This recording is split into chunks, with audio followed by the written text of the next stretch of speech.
Hi, welcome. I'm very excited to be running this workshop presentation for you today on how to give great, honest feedback without losing all your friends at work. That sounds a bit extreme, doesn't it? But you know what I mean. You're very welcome if you're joining us live and also if you're watching the replay. The session will be recorded and available on LinkedIn on my profile. So you can always pick this up again if you wish. And this is about giving feedback to people you work with and who, you want to keep a good relationship with.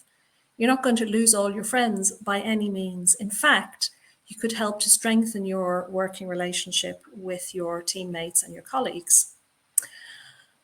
So I suppose the question is, have you ever been asked to give feedback to someone that you work with? Maybe not your boss, but for example, a teammate or a colleague. How did you feel about that? Were you pleased? I know I've been pleased when someone asks me for feedback. I feel quite honoured. Did you have lots of good feedback for them? Or did you feel a little bit uncomfortable, a little bit nervous, maybe because there were some things that were a little bit difficult that you would have liked to give them feedback about, and you didn't want to hurt their feelings? Most of us feel like that when we're asked for feedback at some point. So if you think about it though, if you could give your workmate some great feedback, both positive and maybe critical feedback, could actually, if done right, could help to motivate her, support her development, and also make you look really good too. So how do you give great, honest feedback effectively without harming those important working relationships? I'm going to go through some points and some examples on how you can do that. So the first thing is to get your information together and then your mindset. So those things are important to get to do in advance. So let's picture a scene at the water cooler in the office. So Joe stops Jane and says, Jane, can you give me some feedback on the project that we've just finished with the Acme roller skate company? Now, Jane could try at that point to give some immediate feedback, but actually it's more important for Joe that she takes a little bit of time to prepare. So rather than saying, I think, then not being able to remember the details, a good idea is for her to say, of course, I'd be delighted to give you feedback, but I do need to think about it a little bit. Can I come back to you? And of course, Joe is going to agree to that. So what Jane has done is definitely a good start to that. She's responded positively to Joe's request, so that's good. So that's a thumbs up on that one. But she's also given herself some thinking time. First of all, to get the data together, but also to settle her mindset. Now, it may be that her own experience immediately of the project is, oh gosh, there were a few problems on that. That's not going to be good for her mindset. She may have missed the train getting into the office that morning, so she might actually not be in a very good mood, and that might affect the way she gives feedback to Joe. So that preparation time is really important. So the next time Jane has some time to herself, she sets aside an hour and she looks through the emails, the documents related to the Acme project. Now, this helps to jog her memory, especially her work with Joe. So she might look up some email messages and some reports that she worked with Joe on, and that will start to help for her to remember more detail. She can think about the key interactions with Joe. She can think about what successes they shared. Remember, feedback is not just about negative, critical feedback. It's great to give positive feedback too, and detailed positive feedback, not just, high five, you did a great job, but actually some really useful positive feedback.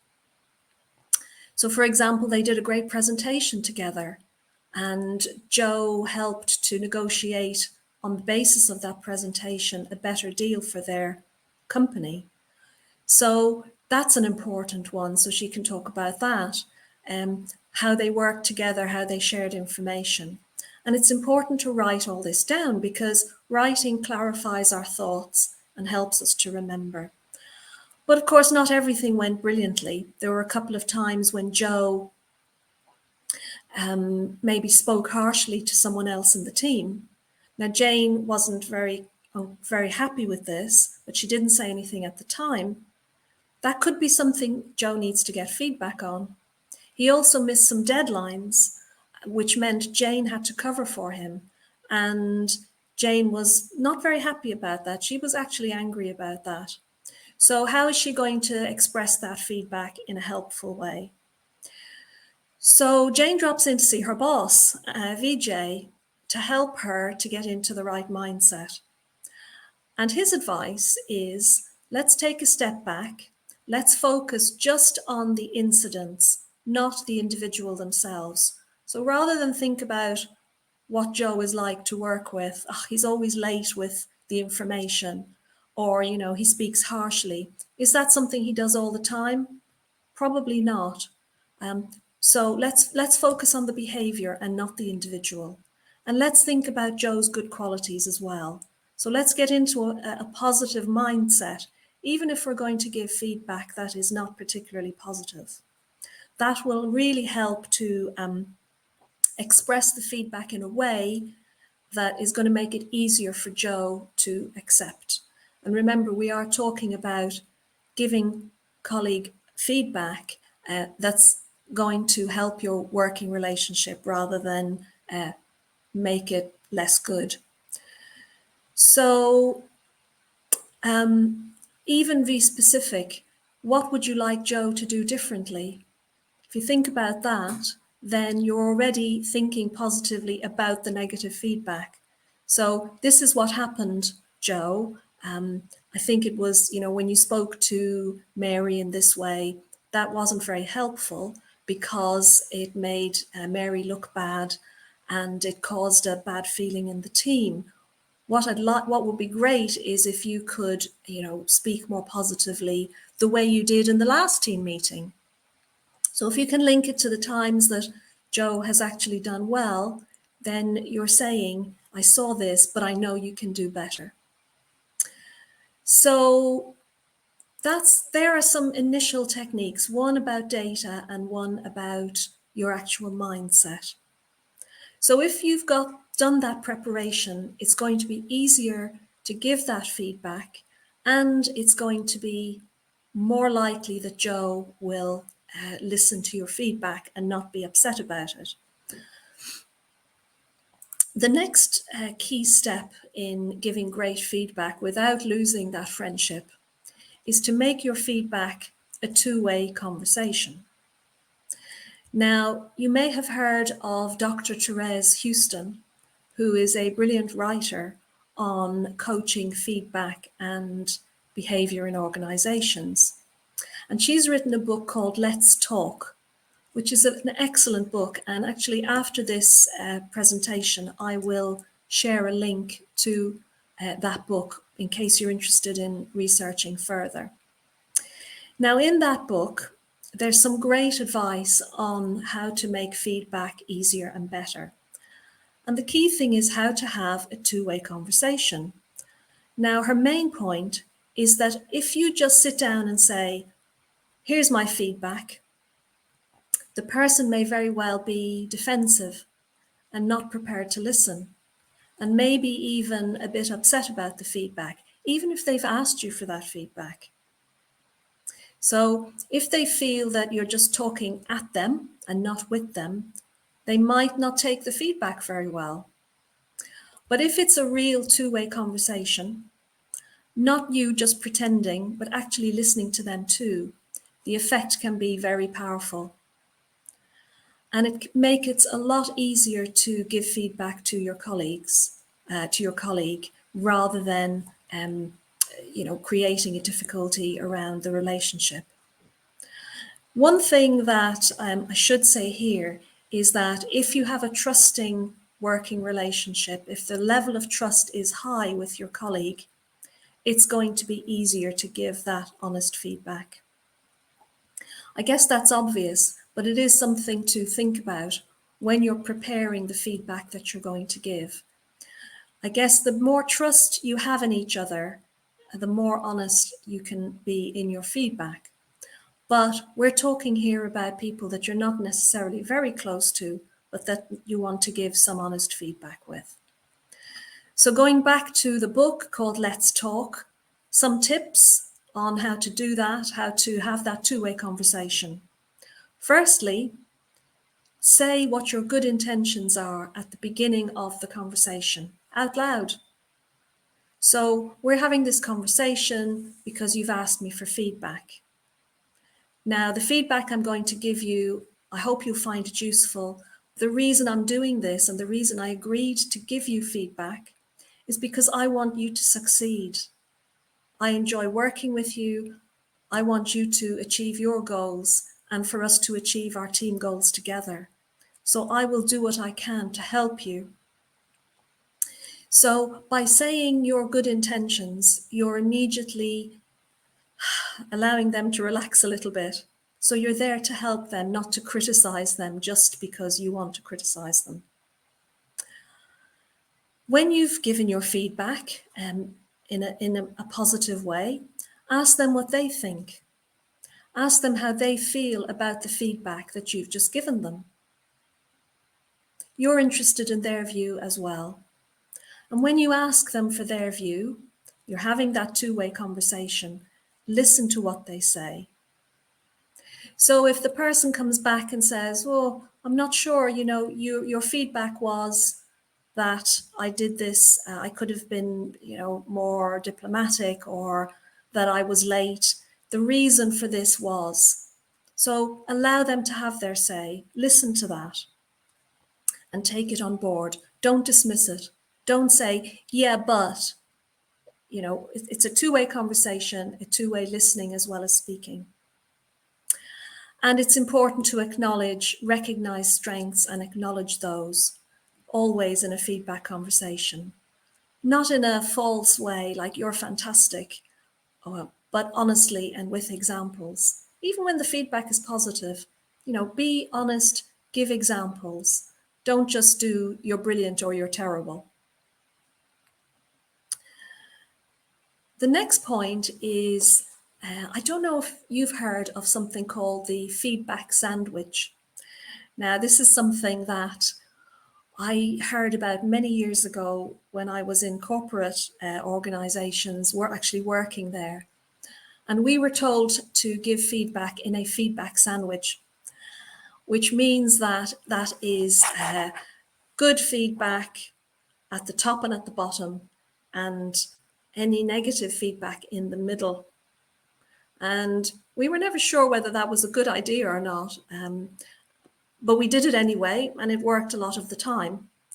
And the idea is that some people thought it was hiding bad feedback between the two slices of the sandwich.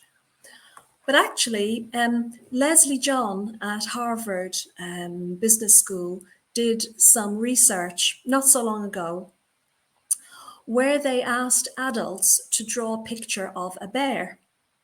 Now, a bear is difficult to draw. Sometimes it looks like a fat cat.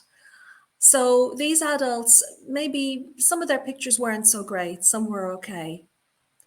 So what they did then was they brought a tester in, supposedly someone from outside, to give them feedback on their drawing. And what they found was, for the group that started off getting negative feedback for their drawing, the feedback was seen as unhelpful, negative, and they tended to be unhappy about the feedback. So if the first thing you hear is, "Your drawing is terrible, you should do it this way," well, that's not a very good drawing. Then immediately people had a negative view of the feedback. The group that got their positive feedback first and then their negative feedback, actually accepted the feedback much more readily and felt better about it.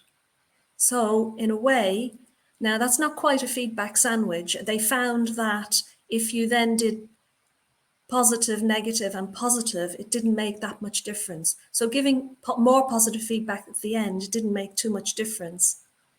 But definitely there was a difference between the response from the positive to negative compared to the negative to positive. So a feedback sandwich is okay, as long as you always start with the positive, affirming feedback. That's going to help the person to accept your feedback and feel better about it. Suggestions for development.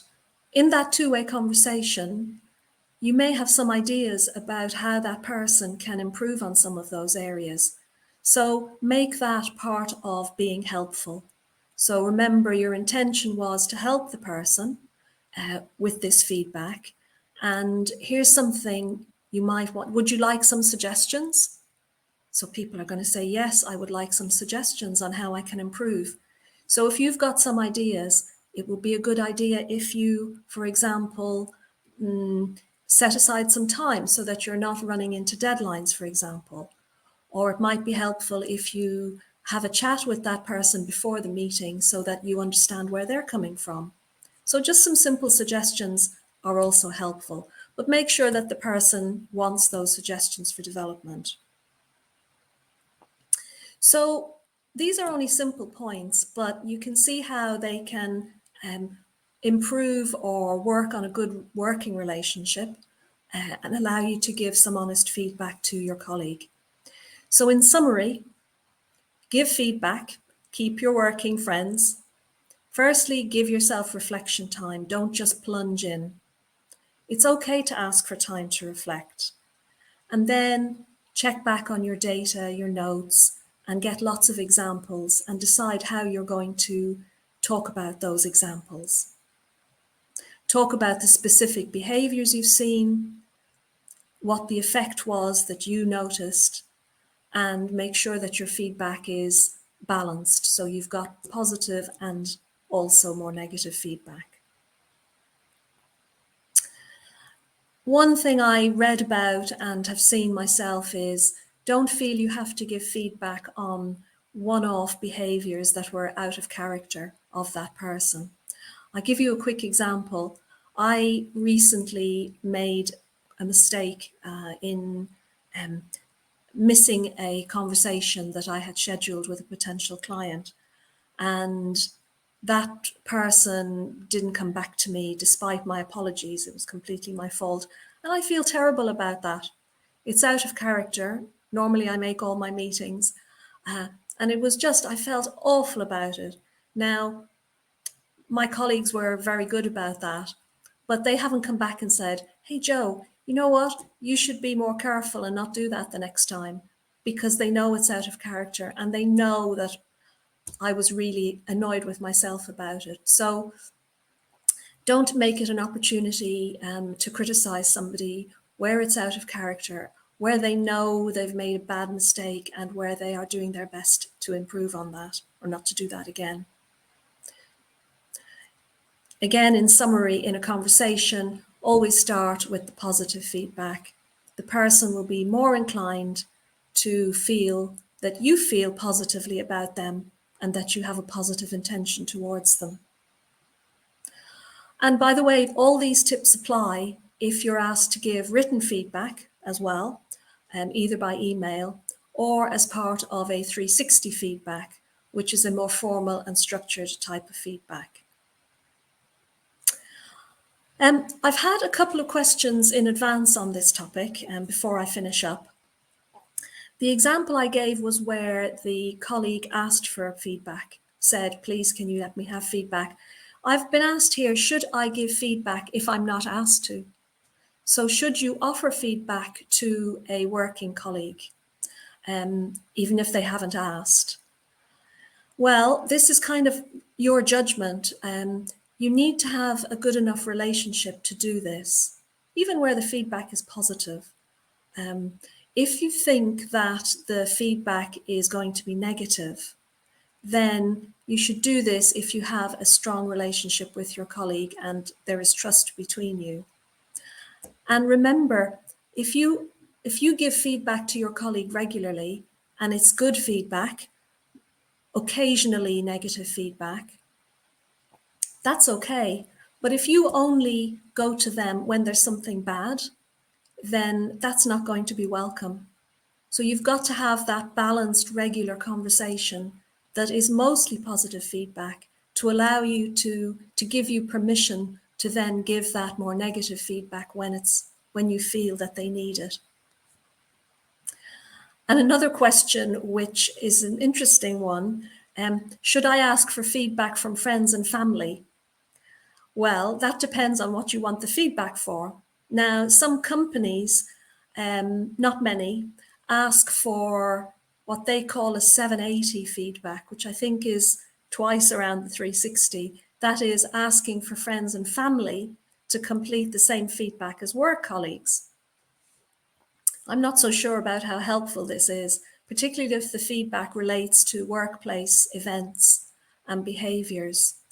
And actually, are your friends and family maybe a little bit more biased on your behalf, probably in your favour? So maybe the feedback might not be so balanced as it needs to be. Mostly, if you ask your mother for feedback, I know if I asked my mother for feedback, it would be amazing, which is wonderful, but not actually terribly helpful in my professional life. So also, if you may had an argument with your spouse or your partner, maybe they might not be in a very good mood and might give you some very negative feedback. Anyway, I do hope you've enjoyed this light run through on how to give feedback without losing your workplace friends. If you have any hints and tips that you've experienced, please direct message me and I'll share them with my contacts on LinkedIn. And feel free to direct message me if you have any more questions. Let me know how you do if you do try out some of these tips and hints that I've shared with you today. And wishing you a great rest of the day and hope to see you at the next LinkedIn broadcast.